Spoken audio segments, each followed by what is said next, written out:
Gangster Donald Trump war criminal Benjamin নেতানিয়াহুকে পাশে পেয়ে তার বুকের ছাতি একেবারে 108 ইঞ্চি হয়ে গেছিল এবং গতকাল এমন হাড় হিম করা হুমকি দিয়েছিল ইরানকে, যেন মনে হয়েছিল গত রাতেই ইরানের সভ্যতা প্রস্তর যুগে চলে যাবে।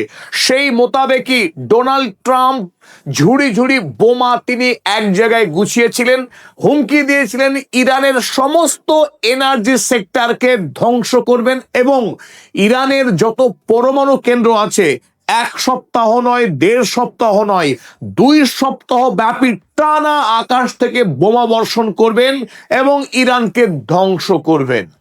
ইরান তারপর তার গালে সপাটে এমন থাপ্পড় দিয়েছে গত রাতেই, সেই থাপ্পড় খেয়ে গ্যাংস্টার ডোনাল্ড ট্রাম্প হয়ে গেছেন ফার্মের মুরগি। Taco Trump always chickens out. আরো একবার প্রমাণ হলো ডোনাল্ড ট্রাম্প আসলে তিনি একজন মুরগি, সাহসিকতার বিন্দু মাত্র নেই। বর্তমান সময়ে মধ্যপ্রাচ্যের সত্যিকারের বুলি ইরান। ইরান এখন ডোনাল্ড ট্রাম্পের কাছ থেকে ব্রিঙ্কসম্যানশিপ থিওরি, তার ম্যাডম্যান থিওরি কেড়ে নিয়ে তাকেই ঠেঙাচ্ছে আচ্ছা করে। কখন কাকে কিভাবে পেটাবে ইরান, এই বিষয়ে অন্তত আমেরিকা কিংবা সৌদি আরব বা বাহরাইন কিংবা কুয়েত কেউই কোনো পূর্ব আন্দাজ চালাতে পারছে না। পুরো যুদ্ধের রাশ ইরানের হাতে। এদিকে বন্ধ রয়েছে হরমুজ, বন্ধ রয়েছে বাবাল মান্দাব। সব মিলিয়ে ডোনাল্ড ট্রাম্পের অবস্থা অত্যন্ত করুণ। একদিকে ওয়ার ক্রিমিনাল বেঞ্জামিন নেতানিয়াহু ইরানকে ধ্বংস করার যন্ত্রণায় কাতর, কিন্তু ডোনাল্ড ট্রাম্প তিনি কিছুতেই সাহস করে উঠতে পারছেন না। একবার এগোচ্ছেন তো 3 ধাপ পিছিয়ে ভয় পাওয়া মুরগির মতো তিনি পালাচ্ছেন খামার ছেড়ে। ইরান গত কয়েকদিন ধরে নাগাড়ে পেটাচ্ছে আমেরিকা এবং মধ্যপ্রাচ্যের দেশগুলোকে। ওদিকে গতকাল যখন ট্রাম্প বলল ইরানকে আক্রমণ করব বড় আকারে, তখনই হুমকি দিয়েছে ইরান। একদিকে পেটাচ্ছে, ওদিকে পাল্টা হুমকি দিচ্ছে, যদি আমার গায়ে হাত দিস তাহলে তোর কিন্তু খবর খারাপ আছে। তাই সত্যি সত্যি ডোনাল্ড ট্রাম্পের অবস্থা বেগতিক। তাই গত রাতে তিনি আর কি করতে পারেন, অগত্যা তিনি বললেন দ্বিতীয় বিশ্বযুদ্ধের পর এত ভয়ঙ্কর যুদ্ধ প্রস্তুতি পৃথিবী দেখেনি। আমেরিকার সেই লকড অ্যান্ড লোডের অবস্থায় রেডি রয়েছে, ইরানের উপর ঝাঁপিয়ে পড়বে। কিন্তু আমাকে গত রাতে অনুরোধ করেছে ইরান যে আমাকে মেরো না, তাই ইরানকে আর মারছি না, এখন আমরা চুক্তি চাই। ডোনাল্ড ট্রাম্প আরো একবার চিকেন আউট করলেন, তিনি আবারও ফিরে গেলেন তার সন্ধির কথায়। একেই বলে ঠেলার নাম বাবাজি। চলুন এবার আমরা দেখে নিই গত রাত থেকে এখন পর্যন্ত কি ঘটলো। গত রাতে আমরা একরকম ধরেই নিয়েছিলাম আমেরিকা আনপ্রেডিক্টেবল, কোনো কিছুই ভরসা রাখা যায় না। যেহেতু সঙ্গে রয়েছে ইসরায়েল, তাই নতুন করে আমেরিকা এবং ইসরায়েল একসাথে ইরানের উপরে একটা ভয়ঙ্কর আক্রমণ হতে চলেছে। গত রাত অতিক্রান্ত, ডোনাল্ড ট্রাম্প ডিগবাজি মারাও সারা। ডোনাল্ড ট্রাম্প এখন বলছেন ইরানের সঙ্গে চুক্তি চাই। তো কেন ডোনাল্ড ট্রাম্প ইরানকে সর্বশেষ ভয়ঙ্কর আক্রমণ করতে চেয়েও পিছিয়ে গেলেন, আবার কেন চুক্তির কথা বলছেন, সেই বিষয়ে চলুন সবিস্তার দেখে নিই। ইরান যুদ্ধ নাই নাই করে 5 মাস সম্পন্ন হয়ে 6ষ্ঠ মাসের যাত্রা শুরু করেছে। আর এই গত 5 মাসে ডোনাল্ড ট্রাম্প ইরান যুদ্ধ নিয়ে আমেরিকাবাসী তথা পৃথিবীকে বারবার মিথ্যা কথা বলেছে। ডোনাল্ড ট্রাম্পের মতো একজন মিথ্যাবাদী আমেরিকা যুক্তরাষ্ট্রের রাষ্ট্রপতি কিভাবে হলেন, এটাই এখন বিশ্বের সবচাইতে রহস্যময় ব্যাপার। ডোনাল্ড ট্রাম্প ভেবেছিলেন ইরানকে গ্যাংস্টার সেজে ভয় দেখাবেন, আর তাতেই ইরান তার হাতে পায়ে ধরে ক্ষমা চেয়ে আমেরিকার সঙ্গে চুক্তি করে নেবে, আর চুক্তির নামে ডোনাল্ড ট্রাম্প ইরানের সাথে নতুন খেলা করবে। এটাই চেয়েছিল ডোনাল্ড ট্রাম্প, কিন্তু বাস্তবে হলো ঠিক তার উল্টো। এখন এই গত 5 মাসেই ডোনাল্ড ট্রাম্প অন্তত 41 বার দাবি করেছেন হরমুজ ডিল ইজ কমপ্লিট আর ইরান ইজ বেগিং আস, মানে ইরান আমেরিকার হাতে পায়ে ধরছে চুক্তির জন্য। হরমুজকে সে অলরেডি মুক্ত করে ফেলেছে। হরমুজ নিয়ে আর আমেরিকার তথা বিশ্বের কোনো বিপদ নেই। হরমুজ ইরান তার নিয়ন্ত্রণে রাখতে পারেনি বলেছে অন্তত 41 বার। ইরানস মিলিটারি ইজ ডিস্ট্রয়েড, অন্তত 38 বার ডোনাল্ড ট্রাম্প দাবি করেছে যে আমেরিকার সৈন্যবাহিনী ইরানকে গুড়িয়ে দিয়েছে, ধ্বংস করে দিয়েছে। ইরানের মিলিটারি শেষ, ইরানের নেভি শেষ, ইরানের আর নিজের পায়ে দাঁড়াবার মতো কোনো শক্তি নেই। তিনি বলেছেন হরমুজ ইজ ওপেনড, হরমুজ প্রণালী বন্ধ থাকবার জন্যই ডোনাল্ড ট্রাম্পের কোনো কেরামতি চলছে না। সেই হরমুজ প্রণালীকে মুক্ত করবার হুঙ্কার বহুবার দিয়েছেন, তাতে শেষ পর্যন্ত কয়েকবার তিনি এমনও বলতে বাধ্য হয়েছেন যে হরমুজ প্রণালী এখন মুক্ত, 12 বার দাবি করেছেন। আর যখন সত্যি সত্যি হরমুজ খুলছে না, তিনি মিথ্যা কথা বলেছেন। মিথ্যাবাদীরও তো লজ্জা বলে কথা আছে। যখন তার ভীষণ লজ্জা পেয়ে যায়, সেই সময় তিনি দাবি করেন যে ইরানকে আজ রাতে চরম শিক্ষা দেওয়া হবে, ইরানকে ধ্বংস করে দেব। সত্যি সত্যি ইরানকে ধ্বংস করা তো ডোনাল্ড ট্রাম্পের কাজ নয়। অতএব তিনি পরের দিন ডিগবাজি মেরে 180 ডিগ্রি ঘুরে পালালেন, মুরগির মতো পক পক করতে করতে। তাই Trump always chickens out. Trump খামারের মুরগির মতো বারবার ইরানকে দেখে ভয়ে পালিয়েছে। আর এবার দিয়ে ডোনাল্ড ট্রাম্পের এই ট্যাকো মোমেন্ট 6 বার হলো। 6 বার ইরানকে দেখে সে ভয়ে মাঠ ছেড়ে পালিয়েছে। চলুন এবার দেখে নিই আসল গল্পটা কিভাবে শুরু হয়েছিল। 1 তারিখে ডোনাল্ড ট্রাম্প দাবি করেছিলেন তিনি বেঞ্জামিন নেতানিয়াহুর সঙ্গে সমস্ত চুক্তি পরামর্শ ফাইনাল করে ফেলেছেন, ইরানকে আর তিনি সময় দেবেন না। Enough is enough. হরমুজ প্রণালী যেহেতু বন্ধ রেখেছে ইরান, আর ওদিকে হুথিকে দিয়ে বাবাল মান্দাবকেও বন্ধ করে রেখেছে, এমনকি সৌদি আরবকে হুমকি দিচ্ছে ইরান। তাই এই মুহূর্তে তার সিদ্ধান্ত ইরানকে সে ধ্বংস করবে, এবং গত রাত থেকেই সেই ধ্বংস কাজ কিন্তু শুরু করতে চেয়েছিলেন। আর বেঞ্জামিন নেতানিয়াহু এই ঘোষণায় তো আহ্লাদে আটখানা। কিন্তু ডোনাল্ড ট্রাম্প যখন দাবি করলেন যে ইরানের সমস্ত এনার্জি সেক্টরকে ধ্বংস করবেন, এমনকি পারমাণবিক কেন্দ্রগুলোকেও বাদ দেবেন না, তারপরেই ইরান তার এই হুমকিতে ভয় তো পায়নি, বরং মুহূর্তের মধ্যে এই লম্বা লিস্ট তৈরি করে প্রকাশ করে দেয়। যদি ইরানের এনার্জি সেক্টরে আমেরিকা ইসরায়েল মিলিত হামলা চালায়, তাহলে তারা ধ্বংস করবে সৌদি আরবের অন্তত 3টে গুরুত্বপূর্ণ তেল খনি এবং ফ্যাসিলিটি। তার মধ্যে অন্যতম ছিল কাওয়ার অয়েল ফিল্ড, আবকাইক অয়েল ফ্যাসিলিটি এবং কুরাইশ অয়েল ফ্যাসিলিটি। সৌদি আরবের এই 3টি গুরুত্বপূর্ণ তেল ফিল্ড যদি ধ্বংস হয়ে যায়, সৌদি আরব আর খাবে কি নিয়ে? সৌদি আরব কেবল তেল বিক্রি করেছে আর বিনোদন করেছে, অস্ত্র তো আর বানায়নি। তাই আজ ইরানের সামনে দাঁড়িয়ে মোকাবেলা করার মতো শক্তি সৌদি আরবের নেই। আমেরিকার পায়ে তেল মেরে আমেরিকাকে খুশি করে বেঁচে থাকার চেষ্টা করছে এখন সৌদি আরব। ইরান আরো হুমকি দিয়ে রাখে আরব আমিরাতের রুয়াইস রিফাইনারি এবং জাকুম অয়েল ফিল্ড, এই দুটিকে আক্রমণ করা হবে। আক্রমণ করা হবে কাতার, কুয়েত, বাহরাইন, এমনকি ইসরায়েলের তেল ফিল্ডকেও। আর এই তালিকা প্রকাশ করে ইরান স্পষ্ট জানিয়ে দেয় যে তার উপর যদি আক্রমণ হয়, মুহূর্তের বিলম্ব করবে না ইরান, এর প্রত্যেকটি টার্গেটকে হিট করবে। অতীতে যেহেতু ইরান সাফল্যের সঙ্গে দেখিয়ে দিয়েছে যে ইরান কেবল মুখে বলে না, যখনই আক্রমণ করবে বলেছে যে জায়গাকে সেখানেই আক্রমণ করে দেখিয়েছে ইরান যে তার মুখের কথা এবং কাজের মধ্যে কি অদ্ভুত মিল রয়েছে। অতএব তাতেই কিন্তু আমেরিকা রীতিমতো ভয় পেয়ে যায়। ইরানকে কতটা আমেরিকা ভয় পেয়েছে তার একটা হাতে গরম প্রমাণ দেখুন। গতকাল জর্ডনের যে মার্কিন দূতাবাস রয়েছে, সেই মার্কিন দূতাবাস থেকে একটি বিজ্ঞপ্তি প্রকাশ করা হয় আমেরিকাবাসীর উদ্দেশ্যে, অর্থাৎ মধ্যপ্রাচ্যে যে সমস্ত মার্কিন নাগরিক রয়েছেন তাদেরকে সাবধান করতে মার্কিন দূতাবাস থেকে একটি বিজ্ঞপ্তি প্রকাশ করা হয়। সেখানে স্পষ্ট দাবি করা হয় যে ইরান এই মুহূর্তে আনপ্রেডিক্টেবল। এতদিন ডোনাল্ড ট্রাম্প তিনি ছিলেন আনপ্রেডিক্টেবল, যার সম্পর্কে আগে থেকে ভবিষ্যৎবাণী করা যায় না বলে একটা খ্যাতি ছিল।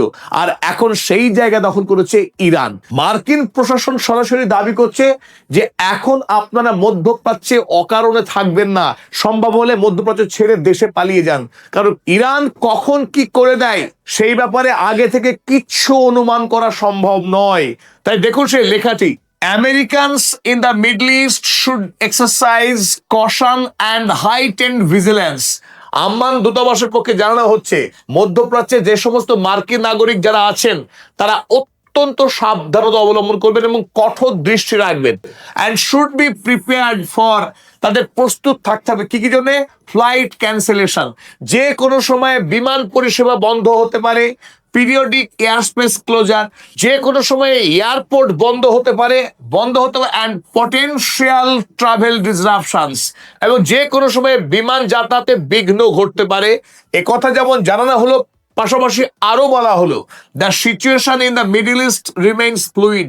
মধ্যপ্রাচ্যের অবস্থা অত্যন্ত তরল। The Iranian regime is unpredictable. সেই বহু প্রতীক্ষিত কথা আমেরিকা জানাচ্ছে, ইরানিয়ান রেজিম ইজ আনপ্রেডিক্টেবল।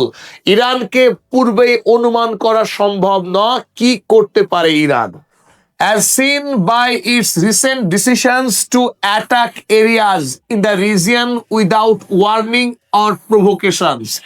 এবং এই মধ্যপ্রাচ্যে পূর্ব সতর্কতা ছাড়াই আক্রমণ করতে শুরু করেছে ইরান, এমনকি as well as to expand attacks to areas not previously targeted। এমনকি মধ্যপ্রাচ্যের পূর্বে যে সমস্ত এলাকায় ইরান আক্রমণ করেনি সেই সমস্ত এলাকাতেও আক্রমণ করতে শুরু করেছে, যেমন ইজিপ্ট। সুতরাং মার্কিন নাগরিক যারা মধ্যপ্রাচ্যে আছেন, খুব জরুরি কাজ না থাকলে মধ্যপ্রাচ্য ছেড়ে পালান, আর যদি থাকতেই হয় অত্যন্ত সাবধানতা অবলম্বন করুন। ইরান আক্রমণ করে দখল করতে এসে আমেরিকার এমন করুণ দশা হবে সেটা গোটা পৃথিবীর মানুষ এখন তাড়িয়ে তাড়িয়ে উপভোগ করছে।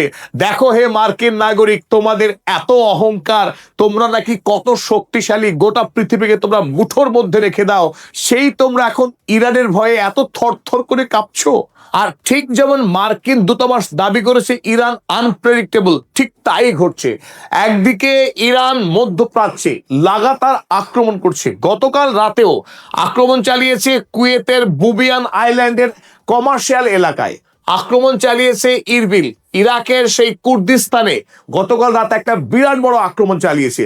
এমনকি ওমানের নিয়ন্ত্রণে থাকা একটি জাহাজ, অয়েল ট্যাঙ্কার, সেই অয়েল ট্যাঙ্কার যেটি দাঁড়িয়েছিল সেখানেও আক্রমণ করেছে কাল ইরান, এবং বলছে হরমুজে কোনো জাহাজকে দাঁড়িয়ে থাকা যাবে না, চলাচল তো দূরের কথা, দাঁড়িয়ে পর্যন্ত থাকা যাবে না তার নির্দেশ না মানলে। সুতরাং সেই জাহাজকেও আক্রমণ করেছে ইরান। আর আমেরিকার উদ্দেশ্যে গতকাল সৈয়দ আব্বাস আরাগচি, ইরানের সম্মানীয় বিদেশমন্ত্রী, কাল রাতে 3টি গুরুত্বপূর্ণ ফোন করেন। প্রথম ফোন করেন পাকিস্তানের ফিল্ড মার্শাল আসিম মুনিরকে। আসিম মুনিরের সঙ্গে ইরানের সৈয়দ আব্বাস আরাগচির ব্যক্তিগত বন্ধুত্ব রয়েছে, তৎসত্ত্বেও কাল ফোন করে সরাসরি পাকিস্তানকে হুমকি দেওয়া হয়েছে ইরানের পক্ষে, যে সাম্প্রতিক সময়ে পাকিস্তান বেশ একটু টেরা আঁকাবাঁকা চলছে, এমনকি ইরানের সঙ্গে ব্ল্যাকমেল করার কিছু চেষ্টাও পাকিস্তানের পক্ষ থেকে হয়েছে। যদি পাকিস্তান এই পথে চলে তাহলে ইরান কিন্তু কঠোর সিদ্ধান্তে বাধ্য হবে, সে কথা কাল জানিয়েছে আসিম মুনিরকে। তারপর ফোন রেখে দ্বিতীয়বার তৎক্ষণাৎই ফোন করা হয় তুরস্কের বিদেশমন্ত্রী হাকান ফিদানকে। হাকান ফিদান আপনারা জানেন এই মুহূর্তে তুরস্ক আমেরিকার সঙ্গে চুক্তি করে, ইসরায়েলের সঙ্গে চুক্তি করে, এমনকি সৌদি আরব মিলে মধ্যপ্রাচ্যে একটা নতুন সমীকরণ তৈরি করবার চেষ্টায় রত। সেই চেষ্টাকে বানচাল করার জন্য কাল সৈয়দ আব্বাস আরাগচি ফোন করেন এবং জানিয়ে দেন যে তুরস্ককেও কিন্তু ছেড়ে কথা বলবে না ইরান। যদি আমেরিকা ইরানের ওপরে সেই ভয়ঙ্কর আক্রমণ করে, আর এই আক্রমণে যদি তুরস্ক সাহায্য করে, আমেরিকাকে না আটকায়, তার পরিণাম কিন্তু তুরস্ককেও গুনতে হবে। সুতরাং হাকান ফিদানকে হুমকি দেওয়ার পর আব্বাস আরাগচি ফোন লাগান পরিশেষে এবার সৌদি আরবে। সৌদি আরবের বিদেশমন্ত্রী ফয়সাল বিন ফারহান, এই ফয়সাল বিন ফারহানকে শেষ ফোন করেন এবং সেই কড়া হুমকি দেওয়া হয় যে সৌদি আরবের কপালে সবচাইতে বেশি দুঃখ অপেক্ষা করছে, কারণ সৌদি আরব ইরানের পার্শ্ববর্তী দেশ, খুব দূরে নয়, এমনকি সৌদি আরবের একটিও তেল ফিল্ড ইরানের মিসাইলের আড়ালে নয়। তাই মুহূর্তের মধ্যেই গোটা সৌদি আরবের যে অর্থনৈতিক যে পরিকাঠামো, তেল পরিকাঠামো, তাকে ধ্বংস করে দেবে যদি ইরানের তৈল ক্ষেত্রে আমেরিকা আক্রমণ করে। মধ্যপ্রাচ্যে যদি ইরান তেল বিক্রি করতে না পারে, ইরানের যদি তৈল ভান্ডার ধ্বংস হয়, তাহলে মধ্যপ্রাচ্যের কোন দেশকে ইরান তেল বিক্রি করতে দেবে না, সে কথাই জানিয়ে দেয়। সুতরাং আর ইসরায়েলের দৈনিক ইয়ানি শাফাক, এই ইয়ানি শাফাক কি লিখছে দেখুন, Iran warns Saudi Arabia of decisive response to any attack. যদি ইরানে কোনো আক্রমণ হয়, সেই আক্রমণের চূড়ান্ত জবাব দেওয়া হবে সৌদি আরবকে। সেই কথা শোনার পর মোহাম্মদ বিন সালমান কি আর সোজা হয়ে দাঁড়াতে পারে? মোহাম্মদ বিন সালমান বেগতিক দেখে রাতেই ফোন ঘোরালেন ডোনাল্ড ট্রাম্পকে, তার বসকে, যে বস ভুল হয়েছে, ইরানে আজ রাতে আক্রমণ করবেন না। ইরানের তৈল ক্ষেত্রে আক্রমণ করলে ইরান আমাদের দেশের তেলের খনিগুলোকে ধ্বংস করে দেবে, আমরা খাড়া হয়ে দাঁড়াতে পারবো না। অতএব যে করেই হোক এখন আক্রমণ করা যাবে না। পাশাপাশি ইরান আরো একটি ওপেন লেটার লিখে বাহরাইন, কুয়েত, আরব আমিরাত এবং কাতারের উদ্দেশ্যে এই 4টি দেশকেও জানানো হয় তারাও যদি কোনোভাবে আমেরিকা এবং ইসরায়েলের সঙ্গে ইরান হামলার বিষয়ে যুক্ত থাকে, সাহায্য করে, তাহলে তাদের অবস্থাও কিন্তু একই রকম হবে। তাদেরকে ছেড়ে কথা বলা হবে না, ভয়ঙ্কর ধ্বংসকাণ্ড চালানো হবে এই সমস্ত দেশগুলিতে। এখান থেকে একটি বিষয় কিন্তু স্পষ্ট হয়ে যায় যে মধ্যপ্রাচ্যে এই মুহূর্তে ডোনাল্ড ট্রাম্প যেমন দাবি করেছিল, ঠিক the bully of the middle east, এখন ইরান সেই বুলির জায়গায় কিন্তু একদিকে পেটাচ্ছে, অন্যদিকে আবার ধমক দিচ্ছে আমাদের গায়ে হাত দেবে না, যদি আমাদের গায়ে হাত দিয়েছো তাহলে এই মার কিন্তু আরো বাড়িয়ে দেওয়া হবে। তাই ডোনাল্ড ট্রাম্প ইরান হামলা করতে এসে তিনি যে শতাব্দীর ভুল করেছেন সেটা বোঝাই যাচ্ছে। ইসরায়েলের দৈনিক ইসরায়েল হায়ম তারা গতকাল রাতে মোহাম্মদ বিন সালমান যে ডোনাল্ড ট্রাম্পকে ফোন করেছিলেন সেই খবর তারা ছেপেছে। মোহাম্মদ বিন সালমান আর Trump to avoid strikes on Iran, ইরানের উপর যেন আমেরিকা আক্রমণ না করে সেই বিষয়ে অনুরোধ করে ডোনাল্ড ট্রাম্পকে সৌদি আরবের যুবরাজ মোহাম্মদ বিন সালমান। আর এতেই ডোনাল্ড ট্রাম্প আরো একবার মুরগি হলেন। নাম্বার 6 নম্বর বারের মতো ডোনাল্ড ট্রাম্প তিনি চিকেন আউট করলেন, ইরানকে ধ্বংস করব বলেও তিনি পিছিয়ে এলেন। তো পিছিয়ে আসার ধরনটা দেখুন, কেমন মহানায়কের মতো তিনি শুরু করলেন। অ্যাকচুয়ালি তিনি ট্রুথ সোশ্যাল পোস্টে টুইট করছেন যে ইরান আক্রমণ থেকে তিনি পিছিয়ে আসছেন। তো সেটা তো একটু দুর্বল কাপুরুষের মতো করলে হবে না, মহাপুরুষ যেহেতু তিনি ডোনাল্ড ট্রাম্প, মহাযোদ্ধা তিনি শুরু করছেন, the USA is locked and loaded and ready to go against the Islamic Republic of Iran. যে আমেরিকা একেবারে বন্দুক হাতে লকড অ্যান্ড লোডেড এবং ইরানের বিরুদ্ধে যুদ্ধে যেতে প্রস্তুত। At levels of military terror, strength and power not seen since World War II. যে আমেরিকা এই মুহূর্তে এমন ভয়ঙ্কর প্রস্তুতি গ্রহণ করেছে দ্বিতীয় বিশ্বযুদ্ধের পর পৃথিবী কখনো দেখেনি, যে স্ট্রেংথ, টেরর। তারপরে তিনি বলছেন, ডিসপাইট দিস, এত প্রস্তুতি সত্ত্বেও, we have just been asked by Iran, আমাদেরকে ইরান অনুরোধ করলো তাকে যেন মারা না হয়। and other Middle Eastern countries, মধ্যপ্রাচ্যের অন্যান্য দেশগুলো আমাদেরকে একই অনুরোধ করেছে, to hold off any attack in that perimeters, ওই পর্যায়ে যেন ইরানকে আক্রমণ না করা হয়, কারণ as deal has been agreed to, ইতিমধ্যেই ইরান সম্মত হয়েছে আমেরিকার সঙ্গে ডিল করতে, চুক্তি করতে। কতবার হলো? 41 বার ডোনাল্ড ট্রাম্প দাবি করলেন যে ইরান আমেরিকার সঙ্গে ডিল করতে রাজি হয়েছে। This would include the immediate and complete and total opening of the Hormuz strait, যে হরমুজ প্রণালী সম্পূর্ণরূপে মুক্ত করতে রাজি হয়েছে ইরান। তাই ইরানকে আর ডোনাল্ড ট্রাম্প আক্রমণ করবে না। আর এর জবাবে ইরান কি জানিয়েছে দেখুন, ইরান জানিয়েছে, Iran media denies Trump claimed that Tehran asked US not to strike. ওদিকে তেহরান বলছে